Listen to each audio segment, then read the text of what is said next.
Olá, buscadores. Estamos iniciando mais um clube de leitura da Editora Teosófica. Lives semanais, toda segunda-feira, às 9h30. Então, com diversos convidados, comentando. Esse ano estamos comentando o livro do Vicente Rauchin Júnior, publicado no Brasil pela Editora Teosófica, Educação Transformadora. Então, cada semana, um convidado está comentando um capítulo do livro. Semana passada tivemos o Otávio Marquezine comentando o capítulo 8, Desenvolvimento da Personalidade. E hoje teremos nosso convidado super especial, o Gabriel Mota. Tudo bem, Gabriel? Bom dia, seja bem-vindo. Bom dia, Charles. Muito obrigado pelo convite. É sempre uma grande alegria, motivo de grande satisfação de estar com vocês, especialmente falando de um tema super interessante e enriquecedor. Nós que agradecemos a sua disponibilidade, né? Trazer seus comentários, suas percepções, seus estudos para todos que estão acompanhando nesse momento ao vivo aí pelo Instagram. Então, o Gabriel, ele é advogado, ele é ex-presidente da Loja Teosófica Himalaia, lá no Rio de Janeiro, e ele é o atual coordenador do grupo de jovens da Sociedade Teosófica no Brasil, inclusive realiza aí um estudo semanal online sobre o Kybalion nas terças-feiras às 20 horas. Então, quem tiver interesse aí pode entrar em contato com o Gabriel ou também pelos canais da Editora Teosófica aí, né, pode entrar em contato que a gente pode passar mais informações sobre esse estudo aí que ele conduz semanalmente, e também tem um evento aí que ele está planejando, aí, um evento Encontro Nacional de Jovens, né, em Vitória, né, Gabriel? Vitória, Espírito Santo. A proposta é que o encontro aconteça em novembro, aquele feriadão do dia 15, uma duração de 3 dias, então vamos chegar na sexta-feira e ficar até o domingo. O tema é magia e autoconhecimento, né? Fazer uma relação entre magia e autoconhecimento a partir de alguns livros que estão disponíveis pela Editora Teosófica. Maravilha. Então fica aí o convite a todos, né? Quiserem participar aí, procurem os canais da Sociedade Teosófica, quiserem entrar em contato com a Editora Teosófica também, a gente passa aí mais informações para quem tiver interesse em participar do evento. E o capítulo que o Gabriel vai falar hoje, então, sobre esse livro do Vicente Rauchin Júnior, Educação Transformadora, é o capítulo 9, Removendo as Causas de Disfunções da Personalidade. Esse capítulo ele é bem complexo, né? Então, ele fala aí da aplicação do método do Vicente Rauchin nas escolas Golden Link, né? O método aí de autotransformação. Aí o Gabriel vai conduzir o tema para nós aí com mais detalhes. A palavra é sua, Gabriel. Muito obrigado, Charles. O livro Educação Transformadora, do Vic Rauchin, um livro muito famoso.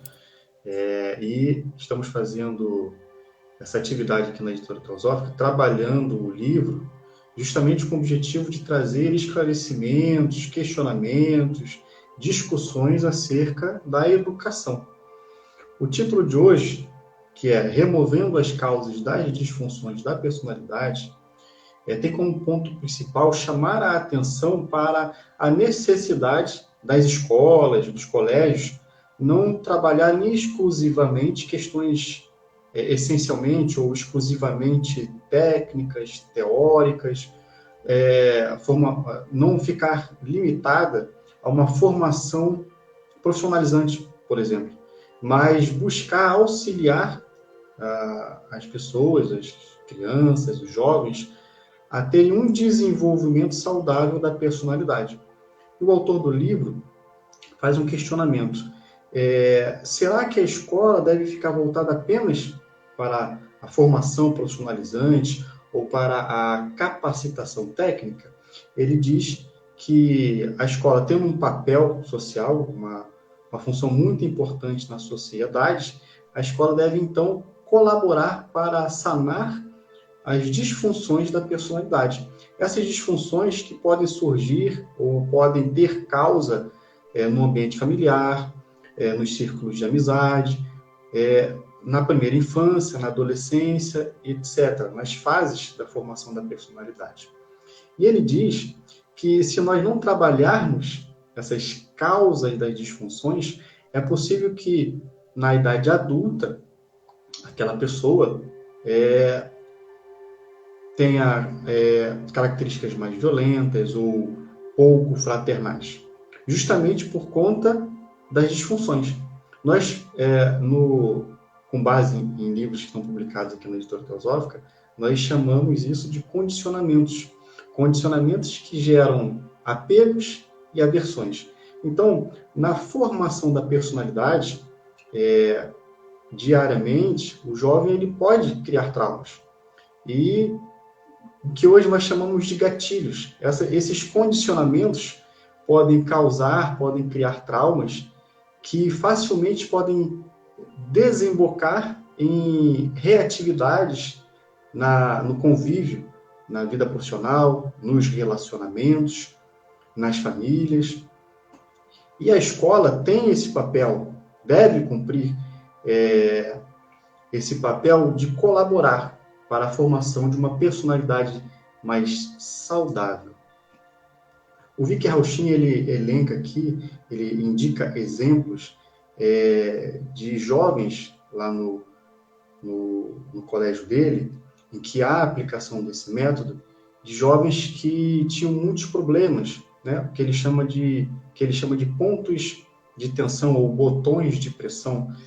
E, inclusive, antes de nós iniciarmos aqui, estava debatendo o assunto com o Charles, e a gente chegou à conclusão que talvez seja uma questão de tradução e que, possivelmente, o melhor termo aqui para o nosso idioma seria gatilho. Então, o Vicky Rauchin, ele elenca, dá como exemplo alguns casos. Nesse capítulo, ele menciona o caso de uma jovem que queria agredir os pais por um forte sentimento de raiva, e que, ao longo do tempo, com a aplicação do método proposto pelo Vicky Rauchin, ela conseguiu reverter, ou melhor, conseguiu sanar essa reatividade, esse condicionamento, ou esse ponto de pressão, que a gente pode chamar de gatilho.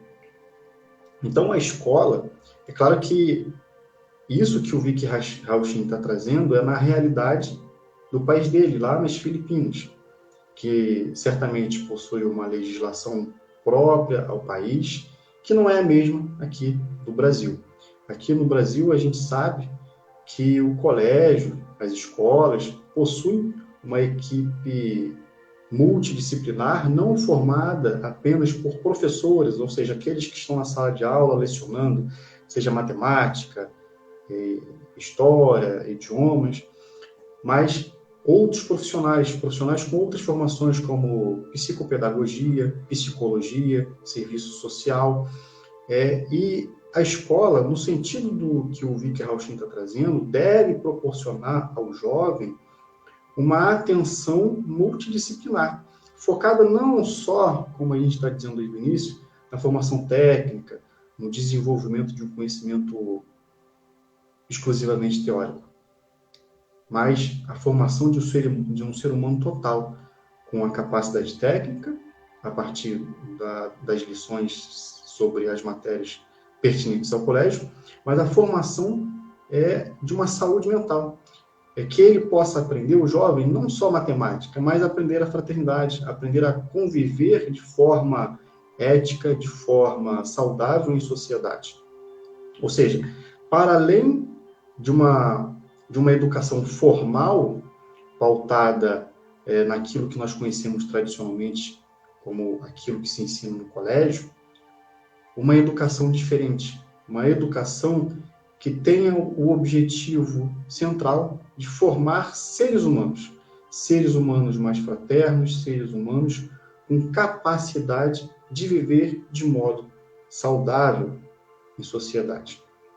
Esses condicionamentos que a gente percebe a partir do tema, disfunções da personalidade. O tema é removendo as causas das disfunções da personalidade. Então, a gente precisa ir a fundo. E esse serviço, né, esse trabalho de ir a fundo na remoção das disfunções da personalidade, certamente por meio de uma equipe preparada para tanto. No final do capítulo, o Viktor Rauchin fala sobre a autopercepção nas escolas, que é um trabalho, uma técnica justamente para ir fundo na remoção dessas disfunções. Como podem aparecer, como podem surgir, ou como nós podemos perceber as disfunções? Essas disfunções podem aparecer como dificuldade para se relacionar com outras pessoas, ou lidar com algumas circunstâncias. O Viktor Rauchin, no capítulo, fala sobre dificuldade para assumir responsabilidade. Então, ele menciona um conjunto de técnicas voltadas para a autopercepção. Ele traz um exemplo muito marcante, que me chamou muito a atenção, de casos de mulheres que foram vítimas de violência sexual. E ele comenta que, após a aplicação dessas técnicas de trabalhar o emocional, essas pessoas conseguiram lidar de forma menos dolorosa, digamos assim, com a lembrança da experiência. Ou seja, a memória, a lembrança daquela experiência traumática, faz com que a pessoa tenha dificuldade de viver em sociedade, de viver de modo saudável, de forma mais feliz, de forma mais plena. Então, o colégio, a escola, com essa pegada, com esse foco multidisciplinar e humano, não vai apenas formar técnicos ou teóricos, não apenas formar mão de obra, não apenas formar o proletariado, digamos assim, mas seres humanos que possam formar uma sociedade saudável e feliz. Ele elenca também condicionamentos ou condutas de irritação, ira, ressentimento, rejeição, depressão, culpa, aversão, tendências violentas. E para isso,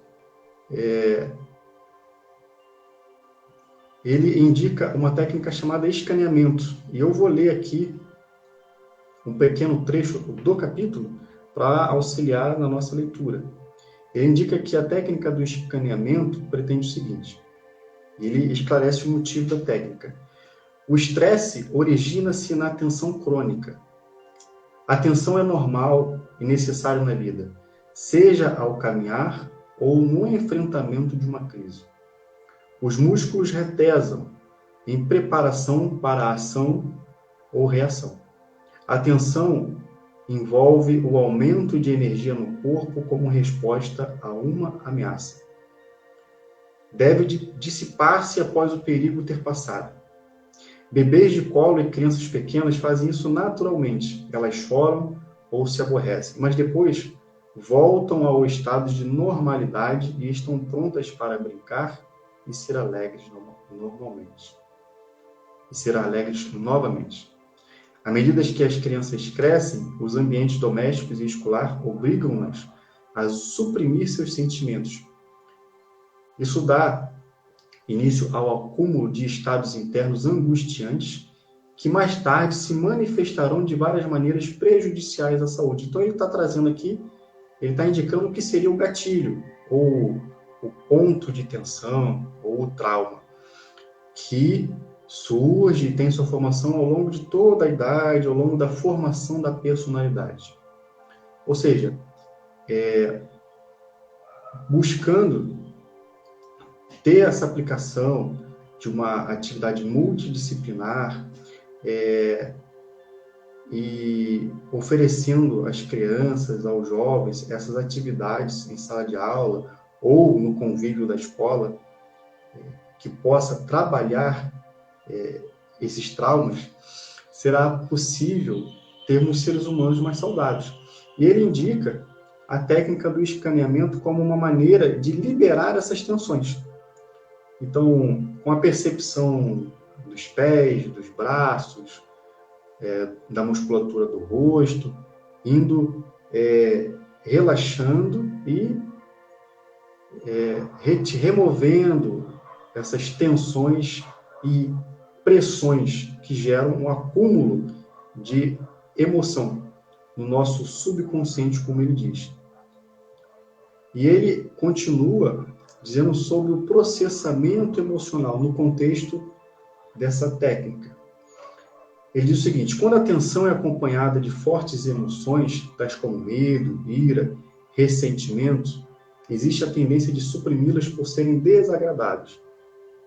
Além disso, os adultos à nossa volta têm o hábito de nos mandar parar de sentir essas coisas, como se fosse algo que pudéssemos desligar facilmente. Então, ou seja, se você está chorando, para de chorar. Se você está com medo, para de sentir medo. Quando, na verdade, o adequado seria encarar a experiência com outro olhar, não jogar para debaixo do tapete. Essa é a proposta do livro, ou melhor, deste capítulo aqui em especial, que é remover as disfunções, ou melhor, remover as causas das disfunções da personalidade. E essas causas estão justamente, pelo que nós percebemos da leitura do livro, no costume de jogar para baixo do tapete os sentimentos angustiantes que têm origem nas experiências traumáticas.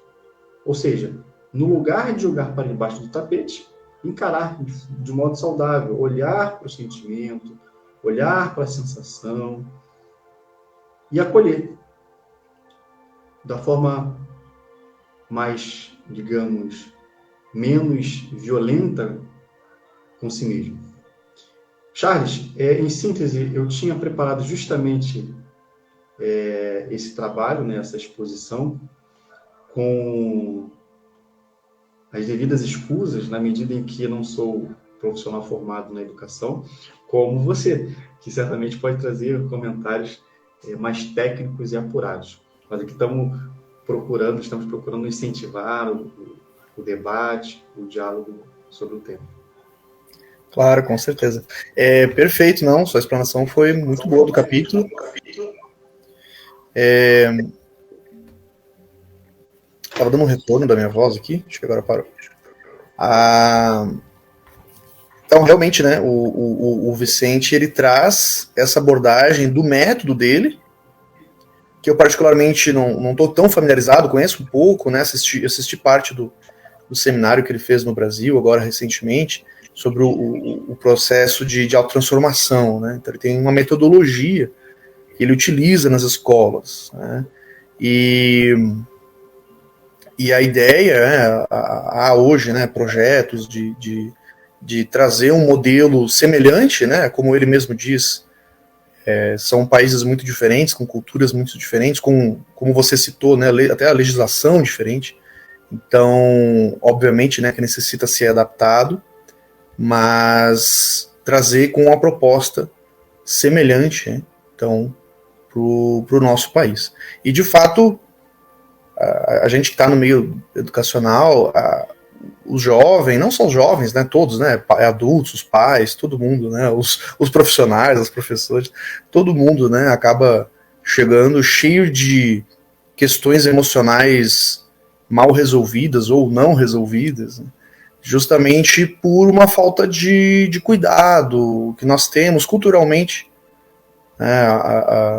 Eu cresci ensinado por uma geração que acreditava que você não deveria ir em psicólogo, né, ou psiquiatra, ainda, isso era jamais, né, ou que era frescura, né, alguma coisa assim. Então, a gente vem, né, uma bola de neve, a gente vem de gerações que nos criaram que não tinham esse autocuidado com a psique, né, com as nossas emoções, e hoje se fala muito, né, de saúde mental, saúde emocional, que é extremamente importante.